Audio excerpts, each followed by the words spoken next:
Pensamos como el mundo piensa, ¿cierto? Nosotros estrenamos misericordia de Dios todos los días, porque dice su palabra que nuevas son sus misericordias para nosotros cada día. Amén. ¿Estamos estrenando? Estamos estrenando. Bueno, el título que el Señor nos regala para esta noche es Una verdadera celebración. ¿Y qué es una verdadera celebración? Es aquella celebración donde hay varios elementos incluidos en la celebración, ¿cierto? Cuando usted va a preparar una celebración, ¿usted qué es lo primero que compra o en lo primero que piensa? En la comida. Sin comida no hay celebración. No dice, no, qué fiesta tan horrorosa la que me invitaron, no me dieron nada. ¿En qué más pensamos? En la decoración. Una celebración sin decoración es como una sopa sin sal, ¿cierto? No dice, no importa si infle 100 globos y después los explote, pero queda el recuerdo, es el impacto visual y el momento que se crea en la memoria. ¿En qué más? En la música, en los invitados, en el propósito de la celebración. Y el propósito de la celebración tiene a alguien a uno o a unos como protagonistas de esa celebración, dependiendo de la ocasión, ¿cierto?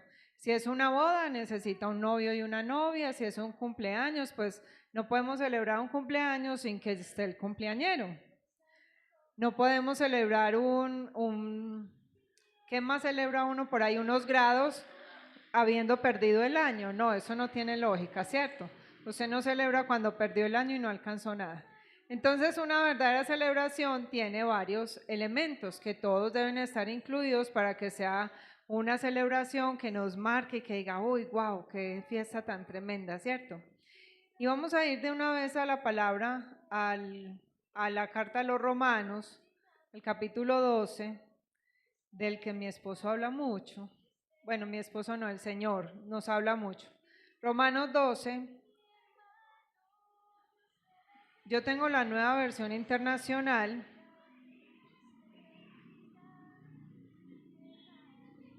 Amén. Vamos a leer solamente el versículo 1 y 2 y leemos la palabra del Señor en el nombre del Padre, del Hijo y con la guía de su Santo Espíritu. Por lo tanto, hermanos, tomando en cuenta la misericordia de Dios, les ruego que cada uno de ustedes, en adoración espiritual, ofrezcan su cuerpo como sacrificio vivo, santo y agradable a Dios. No se amolden al mundo actual, sino sean transformados mediante la renovación de su mente, y así podrán comprobar cuál es la voluntad de Dios, buena, agradable y perfecta. Amén.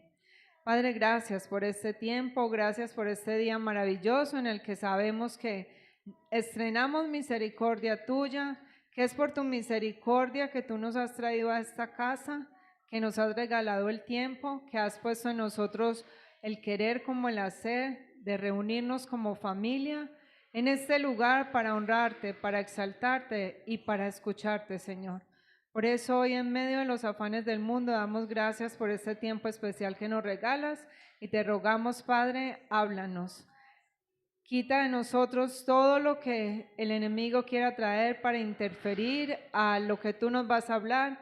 Incluso, Señor, quita de nosotros mismos, de nuestras emociones, de nuestro pensamiento, todo aquello que nos trae comezón de oír, que nos trae pereza y que nos trae embotamiento, para que nuestra mente, nuestro corazón estén dispuestos a recibir tu palabra.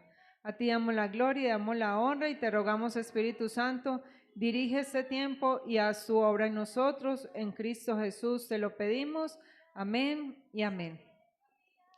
Bueno, ¿qué pasa con este texto? Este texto hace un llamado a nosotros como iglesia a que presentemos nuestro cuerpo como en un sacrificio vivo, agradable, santo al Señor. Y también dice que renovemos nuestra mente. ¿Para qué necesitamos renovar la mente? No es porque sí, necesitamos renovar la mente para poder entender cuál es la voluntad de Dios, la cual es buena, es perfecta y es agradable, para que no nos amoldemos a lo que el mundo nos enseña. Pero resulta que como nuestra mente está tan amoldada a las cosas del mundo, a las costumbres, a las celebraciones y a las tradiciones, existe una lucha a muerte entre la carne y el espíritu, que el espíritu es el que trae y nos revela la voluntad de Dios. Y escuchaba a Paul Washer, que es un predicador bautista, y él decía, ¿tú sabes cómo saber cuál es la voluntad de Dios? Nosotros sabemos cuál es la voluntad de Dios. Nosotros sabemos qué es lo que a Dios le agrada. Y se queda uno como que, pues bueno, yo puedo decir que sí, pero a la hora de ponerlo en práctica, yo cómo sé cuál es la voluntad de Dios. Y lo explica de una manera muy práctica y él dice, si lo que está pasando en tu vida le agrada a tu carne, esa no es la voluntad de Dios. Porque la lucha es entre la carne y el espíritu. Si tú te estás agradando de lo que estás viviendo, tu carne se está gozando, esa no es la voluntad de Dios. Decía, orar es una lucha. Porque yo puedo tener una comunión con Dios todo el día, estar hablando con Él, estar contándole cositas, pero mientras yo no saque el tiempo para interceder, Él no hablaba tanto de orar, Él decía interceder, de rogar, de suplicar, algo que mi carne no quiere, porque miremos nomás la iglesia cómo está. ¿Cómo está la iglesia? No quiere orar, ayunar, orar, ayunar, levantarse temprano. La carne dice, no, otro poquito, otro ratito, ahorita. Después leo. Y muchos por intelectuales nos gusta estudiar, nos gusta leer, nos gusta adquirir conocimiento, pero eso no significa que sea lo que a Dios le agrada, porque puede ser solamente que acudamos a la palabra para llenar nuestro intelecto, como nos hablaba el Señor estos días, ¿cierto? Madrugar a orar, interceder. El grupo de intercesión de la iglesia, ¿cuántos son, hermana? Berta, Graciela, Clederman y Araceli. Hay 4. Hay 4 intercesores en la iglesia que sacan el tiempo para reunirse. Puede que muchos oren, intercedan por la iglesia, pero que uno diga, bueno, vamos a unirnos al grupo de intercesores. Vamos a unirnos a algo en la iglesia. Entonces esa es la lucha, ¿cierto? Y por causa de que nosotros nos hemos amoldado al mundo, de que no discernimos, de que no pensamos, de que no indagamos, de que no investigamos, es que no nos sentamos a analizar. Y estamos celebrando una fiesta que hoy se llama, ¿cómo se llama la fiesta que se está celebrando hoy? Navidad, ¿cierto? Ay, ¿vamos a hablar de Navidad? Sí, vamos a hablar de Navidad. Porque hasta que nosotros no aprendamos a discernir, a filtrar, no a través de mi pensamiento, no a través de lo que yo creo, no a través de lo que mi cuerpo quiere, sino a través de la palabra de Dios, entonces yo nunca me voy a moldar a la voluntad de Dios. Yo nunca voy a renovar mi entendimiento y no voy a hacer la voluntad de Dios. Porque si algo tan simple como lo que se celebra cada año me cuesta, imagínense yo cómo voy a cambiar y a renunciar a lo que se me presenta todos los días. Si una cosita de un día al año me cuesta enorme, lo que vivo todos los días, ¿cuánto me cuesta? Preguntándole al hermano Google, ¿qué es Navidad? Así literal les voy a decir lo que me dijo el hermano Google. Dice que Navidad significa natividad o nacimiento, que Jesús no tiene una fecha de nacimiento establecida en la Biblia, pero que los evangelios dan pistas y sugieren que su nacimiento es entre septiembre y octubre, que es otoño, y eso se basa en la fecha de nacimiento de Juan el Bautista, ¿cierto? Y se hacen cuentas con Juan el Bautista porque Elizabeth estaba embarazada de 6 meses cuando el ángel se le aparece a María y María ya está embarazada y María va y la visita, entonces se hacen cuentas más o menos porque Juan el Bautista se dice cuándo nació, Jesús no. Entonces uno hace cuentas, ¿cierto? Las mujeres somos felices haciendo cuentas. Dice, pero hoy se celebra el 25 de diciembre el nacimiento de Jesús porque en el año 350 el Papa Julio I propuso esa fecha porque los romanos celebraban una festividad del Sol Invictus o el Sol Invencible, que es una fecha cercana al solsticio de invierno cuando los días comienzan a alargarse, simbolizando la victoria de la luz. Y para cristianizar esa celebración, la Iglesia lo unió al nacimiento de Jesús bajo el nombre Sol de Justicia. Y en el año 354 entonces vino otro papa, que fue el Papa Liberio, y finalmente la estableció. A usted y a mí no nos interesa esto.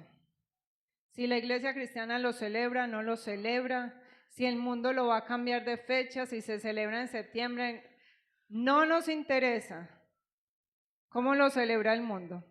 Hay algo que tenemos que entender nosotros y es que, aunque ese no es nuestro problema, el problema realmente que tenemos es que nosotros no hemos renovado la mente. Y como nuestra carne se goza con esta celebración, entonces no vemos la necesidad de sentarnos a analizar nada a través de la palabra. Nada es nada. A mí me enseñaron así desde chiquita y fui creciendo. Pero a través de la palabra el Señor nos lleva a analizar qué estamos haciendo hoy. Mi esposo compartía algo, como les decía la hermana Berta iniciando el servicio, compartía algo en el estado y yo lo invito al que no lo ha visto que lo vea, de cómo tenemos una excusa para celebrar la Navidad. ¿Cómo es la celebración de estas fiestas? Vamos a ver. Al principio les dije que una verdadera celebración tiene varios elementos que deben estar presentes. Esta fiesta también. Están presentes todos los elementos de la fiesta, ¿cierto? Hay comida, hay decoración, porque desde septiembre se siente que viene diciembre. Y desde noviembre está lista la decoración. Hay un árbol con un montón de regalos, hay luces sin fin por todas partes, hay pólvora, hay de todo. Y vamos a hablar solo de cómo se celebra en nuestra amada tierra. No hablemos de por allá de Europa porque por allá no celebran casi nada. Eso todos los países lo celebran diferente. Vamos a hablar de cómo se celebra aquí. Tenemos entonces la comida, que sin comida no hay fiesta. La gente hoy, la plaza minorista de las 2 de la mañana abierta, para que la gente madrugara a comprar. A las 4 de la mañana mostraron en el noticiero, ya las carnicerías estaban. ¿Cómo es que dice la presentadora paisa? Había un cocao de gente, había un cocao de gente haciendo filas, comprando para la cena, La gente, vea, la gente tiene afán, la gente está despelucada, entonces la gente compra la comida, ya tiene la decoración lista, si no hay ropa para estrenar, hay una tragedia, y más si usted tiene niños, como los niños se van amoldando al mundo, como usted y yo un día fuimos niños, hay que estrenar el 24 y hay que estrenar el 31. ¿Sí o no? ¿Qué más pasa en esta fecha? Hay que comprar el regalo para los niños. Bueno, y tenemos todos los elementos de una fiesta, pero no tenemos al protagonista. Aunque creemos que sí tenemos al protagonista, ¿cierto? Creemos que Jesús es el motivo por el cual celebramos. ¿Por qué creemos que es el motivo? Porque lo tenemos en la boca, porque mandamos el mensajito, mandamos la postal y feliz Navidad y que Jesús nazca hoy en tu corazón y todos los años mandamos lo mismo y vemos la misma gente en la misma situación, en la misma condición, sin nada de arrepentimiento, sin nada de cambios, pero somos felices. Que Jesús nazca en tu corazón y eso lo comparten a diestra, siniestra, creyentes, no creyentes, incrédulos, ateos, todo el mundo.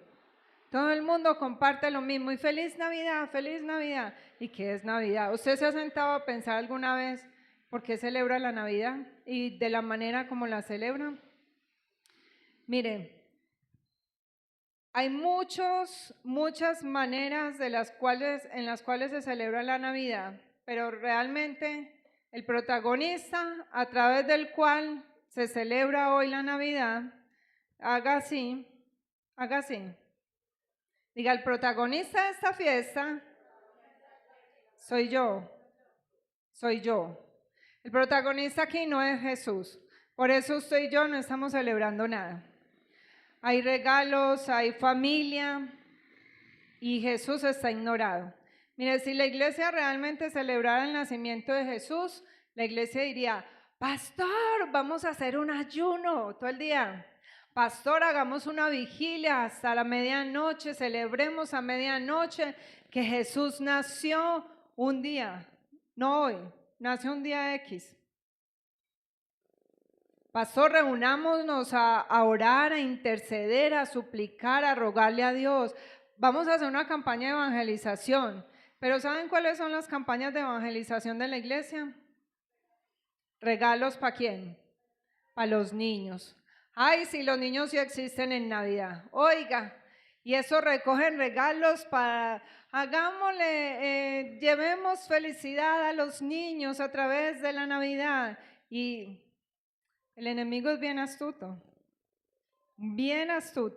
y usa la inocencia para empezar a sembrar la mala semilla. Para empezar a sembrar, que es que el protagonista de la Navidad soy yo. Mire cómo desde niños vamos cambiándole el chip. El protagonista de la Navidad, cuando uno es niño, soy yo. ¿Y qué me trajo el niño Dios? Y mi regalo de Navidad, y mi estreno, y mis juguetes. Nuestro hijo mayor dice, más de Navidad, no sé qué. Yo vea, no me hable de Navidad, que usted nunca le enseñamos a celebrar Navidad. Que usted haya crecido y esté recibiendo todo eso, eso usted verá. Porque me dice, le compré un reloj a mi papá. Y le llegó el reloj como desde el 12 de diciembre. Dele pues el regalo a su papá. No, el 24. Y yo, oigan a este. ¿Cómo que el 24? Déselo ya, que mire si le gusta, si no lo... No, el 24. Ayer le llegó algo que pidió para los niños y no se los quería entregar. Mañana, y yo, a ver, entonces deme lo que me pidió a mí, que yo no celebro Navidad, para mí los regalos se dan todos los días, preste a ver, y finalmente terminó entregando los regalos. Pero es como nos dejamos permear del mundo, ¿cierto? Que ese día el centro soy yo. Mis regalos, mis cosas y mis cosas. Y el protagonista de esta historia, de esta fiesta, está igual que los niños. Nombrado, pero ignorado. Y el protagonista de esta celebración es solamente una excusa para una celebración. Vean, no me diga que usted hoy celebra que Jesús nació y que por su nacimiento nosotros somos, vean, esa es la excusa más barata que tenemos, porque es simplemente una excusa. Miren, nos acordamos de los niños hoy, ¿cierto? Y recogemos regalos y hacemos novenas. Dígame si un niño va a una novena esperando orarle a Dios, conocer a Dios y recibir a Jesús en su corazón. Dígame que eso es verdad, para yo no creerle. Va por el regalo. Donde no hay regalos en una novena, no hay niños. Yo he visto iglesias y cada quien verá cómo hace en su casa, ¿cierto? Cada quien verá cómo toma la aguapanela. Pero se recoge, vea, iglesias así, porque hicieron novena, hicieron su programa de evangelización, obvio no le rezaron a la Virgen, me imagino que no rezaron ahí, he aquí la oveja visca y el cordero menso, no sé cómo fue que rezaron, pero les hacen el programa de evangelización. ¿Usted nunca fue a una novena? No, mijo. He aquí la oveja visca y el cordero menso, no sé, ¿qué es lo que...? Y ven a nuestras almas, Jesús no, ven, ¿cómo es? Amén, Jesús viva, amén, Jesús viva, pero viva nomás hasta el regalo que me den. Cierto, ese día, hoy, se entregan los regalos, qué alegría, qué felicidad. Ya pregúntele mañana a un niño qué aprendió de Jesús. Y ayudamos a los niños. Oh, ¿y quién ayuda a los papás en enero cuando tienen que comprar los útiles escolares? ¿Quién? Ahí sí nadie dice, démosle alegría a un niño, démosles cuadernos, lápices, colores para que estudien todo el año. No, ahí sí la oveja está visca, porque ya la oveja no vio. ¿Cuántos niños hay con hambre, abandonados, maltratados todo el año? Y la alegría es un regalo. Entonces, la celebración de esta fiesta gira en torno a mí, a yo. Jesús no existe en la celebración del mundo. Y si usted y yo como iglesia tan solo entendiéramos un poco de lo que realmente significó para nosotros el nacimiento de Jesús, nuestra manera de ver esta celebración cambiaría drásticamente. No estaríamos en el afán de que es que me tengo que ir a compartir con mi familia, ya tengo la cena y no sé qué y no sé qué. Y como iglesia, que nos reunimos en torno a la familia, no estamos llevando el evangelio. No lo estamos llevando, porque entonces nos vamos repitiendo las costumbres del mundo, que si el regalito, que si el no sé qué, y si son 2 o 3 cristianos en medio de una familia de 15 o 20 inconversos, eso no le van a prestar a usted atención para que usted los evangelice. No vaya a botar saliva, no vaya a perder el tiempo allá, porque allá no los van a escuchar. Si hay una familia inconversa que respeta a los cristianos y mucho, harán silencio 5 minutos para que usted ore. Si se demora más de 5 minutos, ya se desesperaron. Entonces no diga que es que no, que vamos a celebrar, porque no nos reunimos otro día en familia. Porque mucha iglesia hoy no va a la iglesia, al templo, valga la redundancia, a la iglesia, a la celebración, a glorificar a Dios. Hoy es miércoles. ¿Por qué no? Como solo chuleamos los domingos, entonces chuleemos el domingo y no, hoy no es importante. Y si hoy 24 fuese domingo, tampoco vamos porque es 24 y primero la familia. Primero está la familia, yo tengo que dar testimonio. Y vamos disfrazando y vamos llenándonos de mentiras. Pero vamos a entender qué fue lo que significó para nosotros que Jesús naciese. Y en el Evangelio de Lucas vamos a encontrar, vamos al capítulo 2 del Evangelio de Lucas, donde habla del nacimiento de Jesús, para que usted y yo entendamos y podamos ir a contrarrestar todas las mentiras que nos hemos creído. ¿Listo? ¿Listo? No, amén. Dice el capítulo 2 de San Lucas, nacimiento de Jesús. Por aquellos días, Augusto César decretó que se levantara un censo en todo el Imperio Romano. Este primer censo se efectuó cuando Cirenio gobernaba en Siria.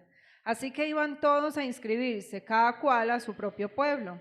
También José, que era descendiente del rey David, subió de Nazaret, ciudad de Galilea, a Judea. Fue a Belén, la ciudad de David, para inscribirse junto con María, su esposa. Ella se encontraba encinta y mientras estaban allí se le cumplió el tiempo. Así que dio a luz a su primogénito, lo envolvió en pañales y lo acostó en un pesebre, porque no había lugar para ellos en la posada. ¿De quién fue la idea del censo?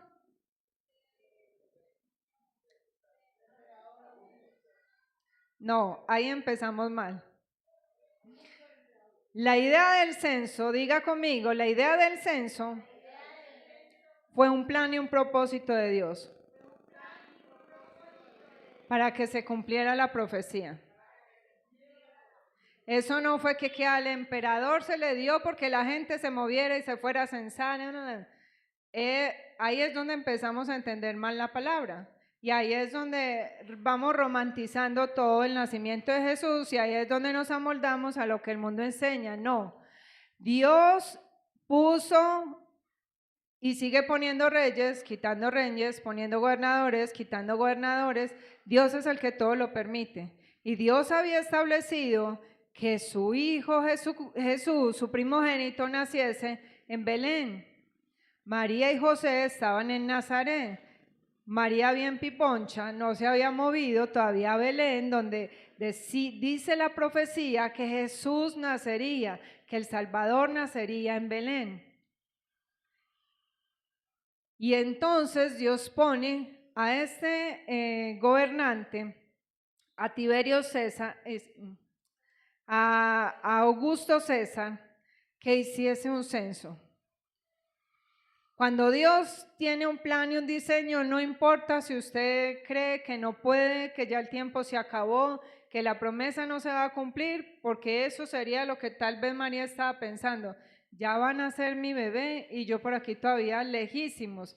Recuerdan que creo que hace un año, hace 2 años, el Señor nos hablaba del nacimiento de Jesús también, de cómo fue todo en Belén y todo y a qué distancia estaba Belén de Nazaret. Si no se acuerda, entonces ahí está en las redes sociales, puede ir a ellas y recordarlo. Eso quedaba lejísimos. Y en burro o a pie, más lejos todavía. Y una mujer embarazada que le cuesta mover los pies, toca a uno pedirle permiso a un pie para mover el otro. Montada en un burro, no me la imagino la pobre María, pero se tenía que mover allá y Dios empieza a mover todas las fichas, a organizar todo para cumplir la profecía.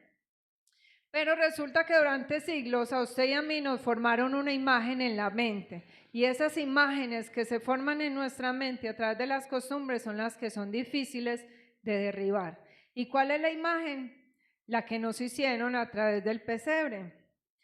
Un pesebre, una casita hecha de pajita, un buey y una vaca calentando a Jesús que estaba acostado en una cunita de madera llena de paja, a María y a José y a Melchor, Gaspar y Baltasar que llegan el 6 de enero a traerle incienso, mirra y oro a Jesús.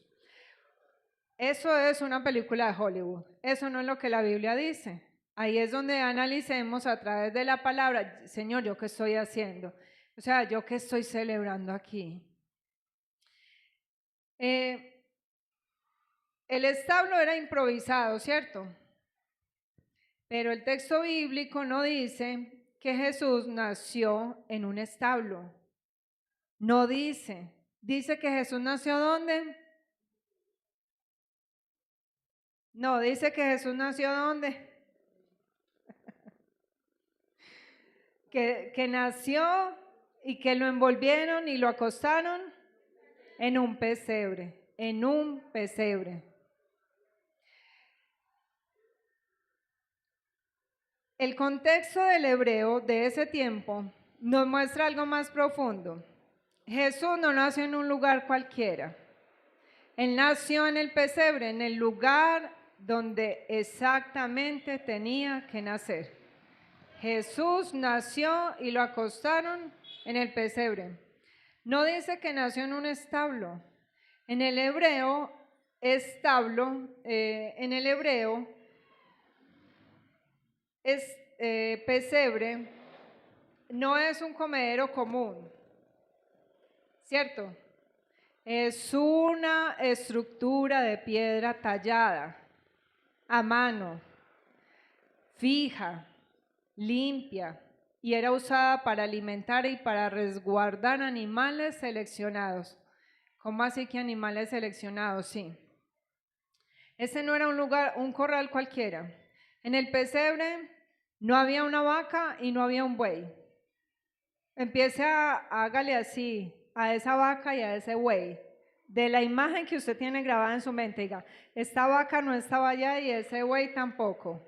Y ese pesebre, esa cunita, no era de madera. Empiece a formarse la imagen nueva para que pueda entender la palabra. Ese lugar donde acostaron a Jesús, ese pesebre, no es un pueblo completo, tampoco es un pueblo completo, tampoco es una casita de paja, no lo es. Ese pesebre es una piedra tallada, fija, limpia, que usaban para animales seleccionados. Ese pesebre estaba en Belén y los pesebres en Belén no eran de madera. Eran de piedra, estaban cavados en cuevas y eran usados especialmente por pastores especializados. ¿Cómo así que pastores especializados? ¿Especializados en qué? Tenían un posgrado en cría. Sí, esos eran, ¿cómo llaman los que trabajan con ganado? Agropecuaria. Bueno, ingenieros agropecuarios. ¿Para qué se usaban estos pesebres? Para colocar corderos recién nacidos. ¿Qué era Jesús en ese momento? Recién nacido, era un recién nacido. Se usaba el pesebre para protegerlos, se usaba para inspeccionarlos, o sea, para examinarlos bien, las paticas, la trompita, las orejitas, todo. Y se usaba para asegurarse que ese cordero no tuviera defecto. ¿Por qué? Porque en Belén se criaban los corderos que estaban destinados al sacrificio en el templo. Era en Belén, era de Belén de donde se llevaban los corderos. ¿De dónde es la mejor carne de Colombia? No, no, ya nos hizo antojar, no, la de los montañeros, los que comemos aquí. ¿Dónde hay más ganadería en Colombia? En la costa. En la costa, que han cambiado los cultivos y todo eso por ganadería, porque es que esos animales dan plata. Lo mismo era, desde allá traen reses para acá, de la costa atlántica traen reses para el interior del país. Y así era en Belén. De Belén llevaban los corderos sin mancha, que eran analizados, estudiados por esos pastores especializados para presentar la ofrenda en el templo en Jerusalén. El templo quedaba en Jerusalén, no en Belén. Y eso es lo que nosotros tenemos que saber acerca del acontecimiento en el nacimiento de Jesús, lo que cambia nuestra vida. En Belén se criaban corderos destinados al sacrificio en el templo, no eran ovejas cualquiera, eran corderos sin mancha y sin defecto, eran corderos perfectos. Entonces vaya haciéndose usted la imagen ahí en su mente. Cuando estos corderos nacían, miren lo que hacía el pastor. El pastor lo envolvía en vendas. El cordero nacía, era el primogénito, era perfecto, decía, este está seleccionado, lo envolvía en vendas, lo ponía en el pesebre de piedra, para que el animalito no se cayera. Lo examinaba cuidadosamente y lo separaba del resto del rebaño. Porque María no fue a tener su bebé en una casa con un montón de gente.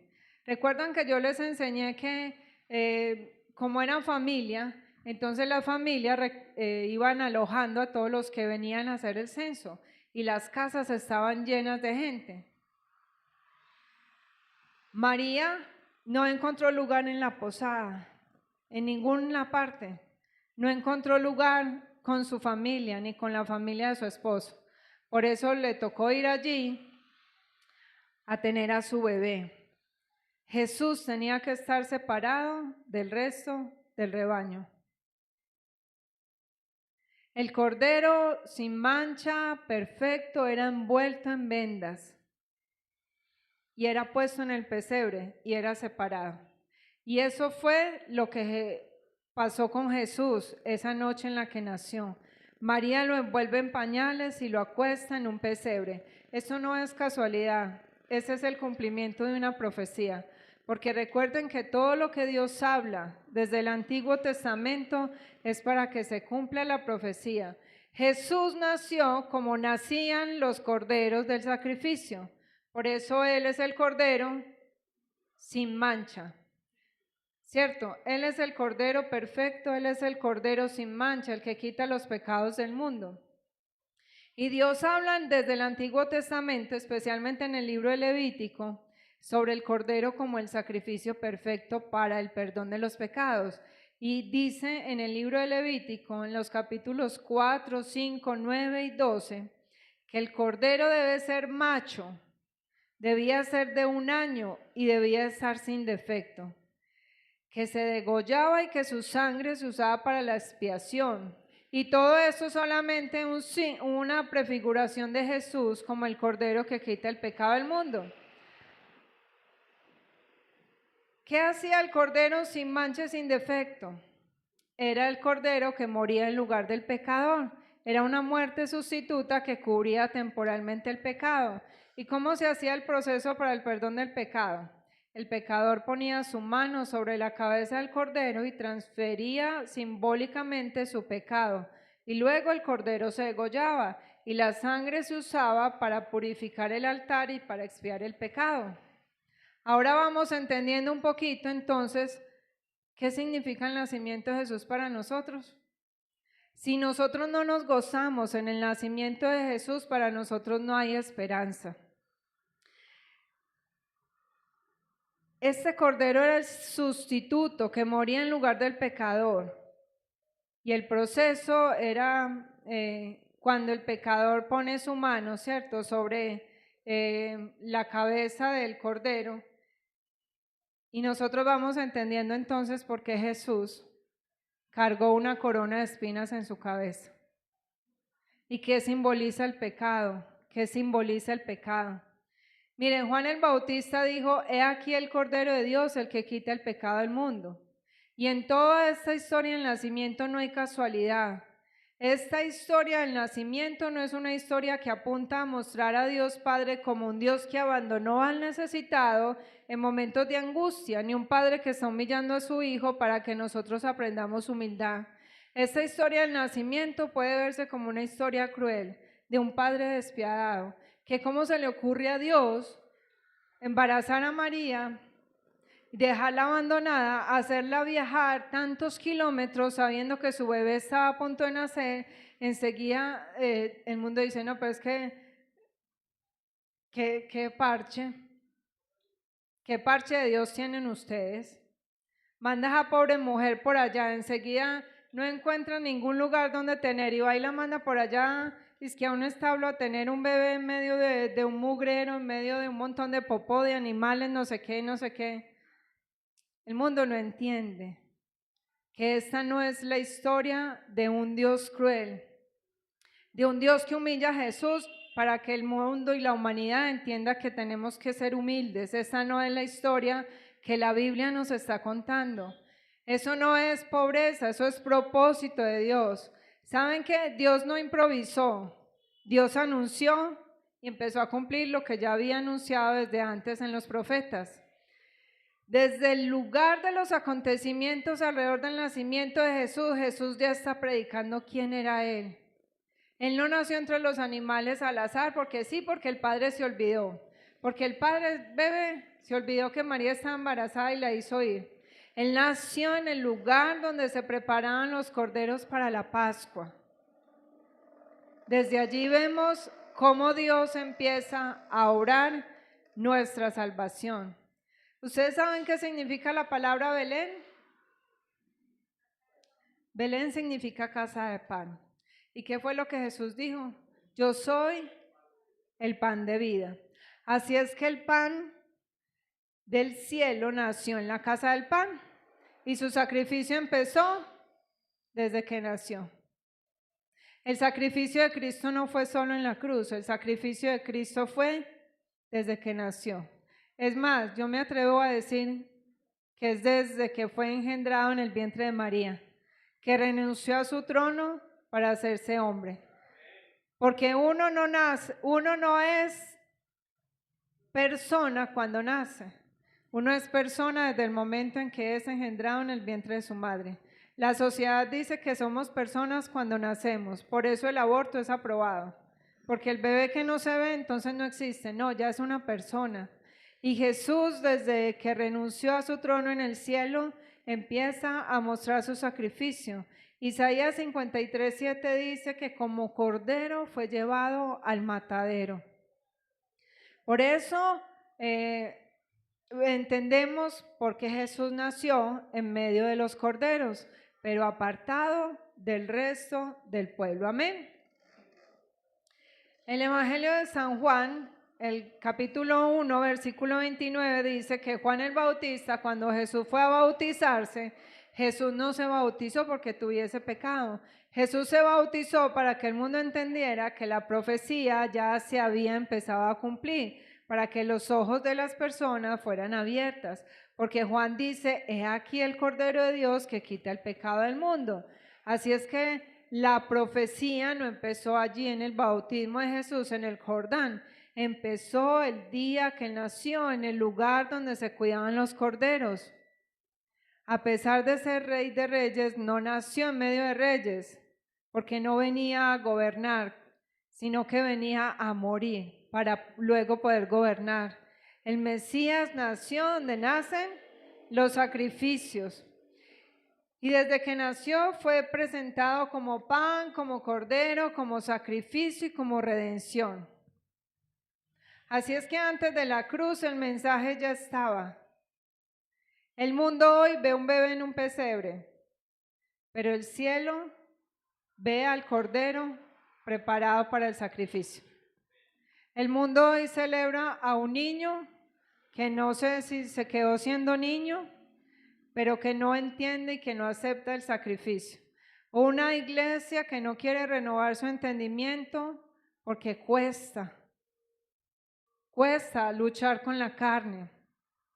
Y cuando nosotros entendemos y derribamos las imágenes que tenemos en nuestra mente, entonces la historia del pesebre, la historia de la Navidad, la historia del 24, el 25 de diciembre, deja de ser una historia tierna, deja de ser una historia que gira alrededor de los regalos, deja de ser una historia que gira alrededor de la comida y se convierte en una historia de redención, se convierte en una historia de esperanza, porque esa historia no se trata de nuestro esfuerzo por llegar a Dios, sino de lo que Dios mismo hizo para descender, hacerse hombre y redimirnos. Y Juan Calvino dijo, el Hijo de Dios se hizo hijo de hombre para que los hijos de los hombres llegaran a ser hijos de Dios. Si usted quiere celebrar hoy, celebre todo lo que quiera. Únase con su familia, coma, disfrute, comparta, pero no diga que el centro de su celebración es Cristo, porque esa es una mentira. El centro de esta celebración no es Cristo. Para el mundo es una excusa, para la iglesia se ha vuelto una excusa. Porque si de verdad amáramos a Cristo, si de verdad amáramos y valoráramos su palabra, su nacimiento, su obra redentora que empieza desde ya se me fue la palabra, desde que fue engendrado, bueno, no supe conjugar el verbo, desde que fue engendrado en el vientre de María, nosotros seríamos diferentes. Nosotros seríamos una iglesia que marcha conforme la voluntad de Dios y no como el mundo nos va marcando las pautas. Seríamos una iglesia que no claudica en medio de dos pensamientos. Seríamos una iglesia que en medio de la adversidad, en medio de la dificultad, sigue, persiste, insiste en buscar los caminos del Señor.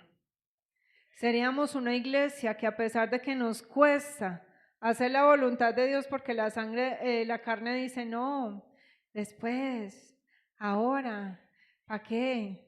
Dejaríamos de ver al Padre como el mundo lo ve a través del pesebre, un Padre que abandona en medio de la dificultad, un Padre que no tiene misericordia, un Padre que no se compadece, un Padre que improvisa.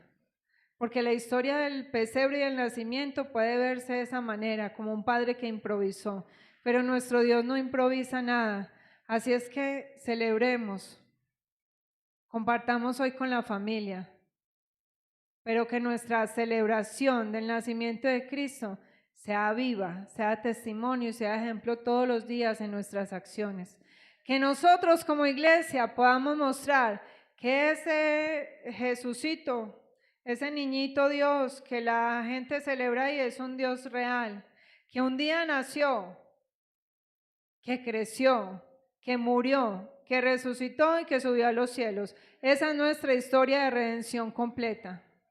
No es un regalo, no es una natilla, no es un buñuelo, no es un chicharrón al barril, al carbón, a lo que quieran. No es un estreno. Sarita me decía, mami, tú no vas a estrenar nada. Y yo, mami, yo estreno acá que me regalan. Mi papá me vive mandando regalos y yo vivo estrenando. Para mí todos los días son especiales. Porque la misericordia de Dios me ha sostenido, su fidelidad me ha sustentado.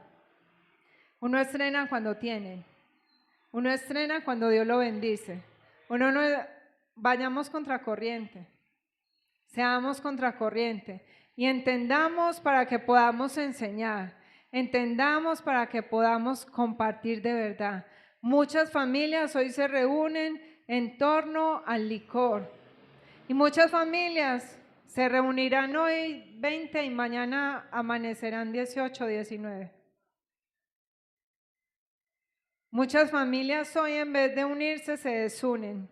Muchas familias hoy se reúnen y dicen, ay, este sí es amarrado, a toda hora poniendo esa religión por ahí como excusa para no darle nada a uno. Estos no dan aguinaldo, estos no dan regalo, estos están amargados. Pero vea, es que ya se van a ir a dormir. Y empiezan a rajar de nosotros. Es más, incluso entre la misma gente cristiana, rajamos de los demás. Sí, no tenemos misericordia. Porque no hemos aprendido a reconocer los juicios que tenemos en nuestra vida. No hemos aprendido a hacer la voluntad del Padre, a abrazar su voluntad, a vivir conforme Él nos está marcando. Si la iglesia hoy amara el nacimiento de Dios, se reuniría en familia. En la familia que ese Dios que nació un día en un pesebre nos regaló. La familia en Cristo. Pero es la primera familia que estamos abandonando. Es la primera familia que decimos, la iglesia. Yo no necesito congregarme. Yo estoy bien con Dios. Yo voy cuando pueda. Es que el trabajo, es que. Y no hacemos ni siquiera intención de reunirnos con la familia. Así es que vaya, celebre, disfrute, gócese de trasnoche, pero no se olvide que todo lo que usted diga, todo lo que usted haga, todo lo que usted piensa, todo lo que usted ve, ya Dios lo sabe. Cuídese de contaminarse de las cosas del mundo. Cuídese de contaminarse. Pregúntele a Dios primero. No me diga, no, es que no voy a poder comer esto y no voy a poder que. No, pregúntele a Dios. Señor, ¿puedo? Señor, ¿eso te agrada? Señor, que abre mis ojos para que yo pueda entender lo que estoy haciendo. Abre mis ojos para que yo pueda ver con claridad lo que yo voy a hacer, lo que yo estoy haciendo que a ti no te agrada. Amén. Mientras no tengamos esa convicción en el Señor, usted y yo todos los años vamos a pelear con la misma bobada. Para mí es una cosa sin sentido. Porque mire, yo puedo tener todo el conocimiento del mundo en mi cabeza. Y mientras yo no permita que Dios baje el conocimiento en mi cabeza, en mi corazón, a mí me va a costar mucho obedecer. Y no estoy hablando de Navidad. No estoy hablando que si una vez el Señor nos permitió aprender todo el significado de la Navidad, todo. ¿Qué significa cada cosita? El que lo quiso entender y dejó que el Señor hiciera la obra, gloria a Dios. El que no, el Señor tendrá un tiempo. Usted no se va a ir para el infierno por celebrar la Navidad. Pero sí va a desagradar a Dios al no permitir que el Señor traiga revelación a su vida a través de la palabra. No se mire, no nos miremos a través de costumbres, no nos miremos a través de pensamientos, que este dijo, que el otro dijo, porque termina uno loco. Que aquí se puede, que allá no se puede, que esta iglesia celebra, que la otra hace una obra de teatro, que el otro hace un musical de Navidad, que el otro no sé qué, el otro no hace nada. Señor, ¿tú qué quieres que yo haga? No nos miremos a través de otro hombre, preguntémosle a Dios. Señor, Daniel, miremos a Daniel. A todos los cautivos de Babilonia les daban la comida del rey. ¿Qué hizo Daniel? Fue contracultura. Dijo, no, yo no quiero eso. Yo no quiero eso y yo y mis amigos vamos a hacer vamos a comer solo vegetales. Y después vamos a mirar cómo estamos. Daniel fue un hombre que marcó pauta. Y después, vea, después les voy a enseñar. Cómo Daniel marcó la historia en Oriente, en Persia, allá donde vivía. ¿Y saben ustedes por qué los magos, los astrólogos, los sabios llegaron hasta el lugar donde Jesús nació? Porque Daniel fue el que sembró la palabra allí. Y Daniel fue el que les dejó la enseñanza de la estrella de Jacob que habría de nacer en Belén. Por eso ellos llegaron allí. Pero después les cuento. Eso no fue que, ay, sí, eran astrónomos, estudiaban las estrellas y ya, no. Ellos fueron instruidos por lo que Daniel dejó allí en el lugar a donde fue cautivo. Usted y yo podemos estar en medio del mundo. ¿Y qué legado le estamos dejando al mundo? ¿Qué le vamos a enseñar al mundo para que aprendan a buscar al Señor, a discernir, para que aprendan que nuestro Dios es un Dios vivo, que nuestro Dios no es un Dios que se quedó crucificado en una cruz y que no es un niño que se quedó acostado en un pesebre, que no es un niño que engaña a los niños haciéndoles creer que trae regalos, que es un Dios vivo y que es un Dios que cambia y que transforma. Amén. Bueno, vamos a darle gracias al Señor en esta noche. Si Dios no nos abre los ojos y si Él no nos da el entendimiento, usted y yo no vamos a pasar de la misma rutina y de la misma costumbre. Estamos llamados a marcar diferencia. Estamos llamados a dejar legado, pero el legado que Cristo está implantando en nuestro corazón. Padre, en esta noche te decimos gracias. Gracias porque tu plan es perfecto, tu diseño es perfecto, Señor. Aún desde antes de la fundación del mundo ya lo sabías, ya sabías que nosotros no íbamos a ser capaces de obedecerte, de honrarte, de amarte. Ya desde antes de la fundación del mundo sabías que te íbamos a fallar y por eso has tenido misericordia de nosotros. Por eso el plan ya estaba destinado a ser cumplido. Padre, desde Génesis vemos cómo tu diseño se va mostrando y se va revelando a través de cada hecho y de cada acontecimiento. De cómo cuando Adán y Eva pecaron, Señor, tú sacrificaste un animal para cubrir el pecado, para cubrir la desnudez de ellos. Cómo desde allí ya ese plan, Señor, era perfecto para nosotros y cómo un día en Belén de Judá ese plan, ese diseño se empezó a cumplir. Y hoy, Señor, gracias a tu plan cumplido a través de Jesucristo, nosotros tenemos salvación, nosotros tenemos redención. Ya no tenemos que buscar la manera de llegar a ti, porque tú llegaste a nosotros. No tenemos que buscar la manera de salvarnos, porque tú nos has salvado. Hoy te rogamos, Padre, en el nombre de Jesús, renueva nuestro entendimiento. Renueva, Señor, toda nuestra mente para que podamos ver como tú ves, como tu Santo Espíritu nos quiere mostrar, no como a nosotros nos parece, no como nosotros nos hemos acostumbrado. Hoy queremos presentar nuestro cuerpo en un sacrificio vivo, santo y agradable a ti. Y hace parte, Señor, del negarnos a nosotros mismos, a las costumbres, a lo que amamos, a lo que disfrutamos, pero que a ti no te agrada. Necesitamos renunciar a todo eso para poder ser ese sacrificio vivo para ti. Señor, si hoy celebráramos de verdad lo que tú hiciste y lo que tú sigues haciendo por nosotros, lo celebraríamos de una manera diferente. Veríamos tu palabra realmente cumplida en nuestra vida y nos gozaríamos por eso. Sin importar cuánto tenemos, sin importar cuánto nos falta, nos gozaríamos solo por el hecho de saber que tú nos has salvado, que nos has redimido, que cuando pecamos, abogado tenemos para contigo, papá, y ese es Jesucristo. Gracias, mi Jesús, por renunciar a tu trono en el cielo. Gracias por llevar nuestros pecados. Gracias por soportarlo todo en la cruz. Gracias por vencer sobre la muerte, el pecado y la esclavitud y darnos la victoria a nosotros. Gracias por hacerte hijo de hombre para que nosotros nos podamos hacer hijos de Dios.